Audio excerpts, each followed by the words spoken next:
Something about wrestling fans that I will never cease to find hilarious is how often they will talk about how a guy doesn't have the body for wrestling, and they themselves, if they were to go into a gym and try to do just one bench press with just the bar, no weights, just the bar, they would probably have an aneurysm and die right there on the bench. It's like, what the fuck is wrong with some of you?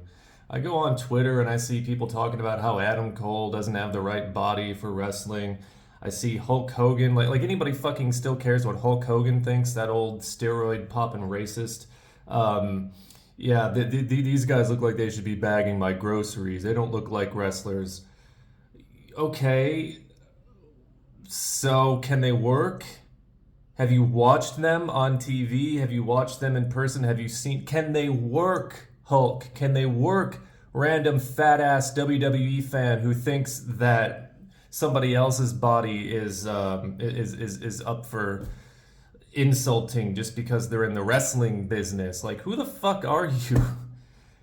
You can go after their wrestling, you can go after how bad they are on the microphone. There's so many other metrics to measure a wrestler with than their fucking body. All right?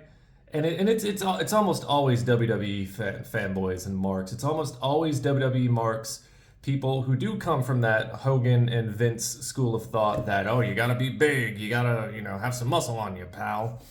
And, it really exposes your ignorance, not only as a wrestling fan, but as a human being, to judge somebody solely on how they look. Like, this person should be bagging groceries, or this person should be going off. Well, maybe you should be hitting the gym yourself, but you're not in the wrestling business. You don't have to. You're not in a shallow industry that, at least by WWE standards, that judges you based on your body. There are other promotions in professional wrestling that absolutely will accept people who do not spend 24 hours a day in the gym, because those people realize that the way you look is but one small part of what can make you successful as a professional wrestler. It's just wrestling fans going after how other people look. Have you been to a wrestling convention? Have you seen a wrestling convention? A better question, have you smelled a wrestling convention? And these people are making fun of other people's bodies. Wow.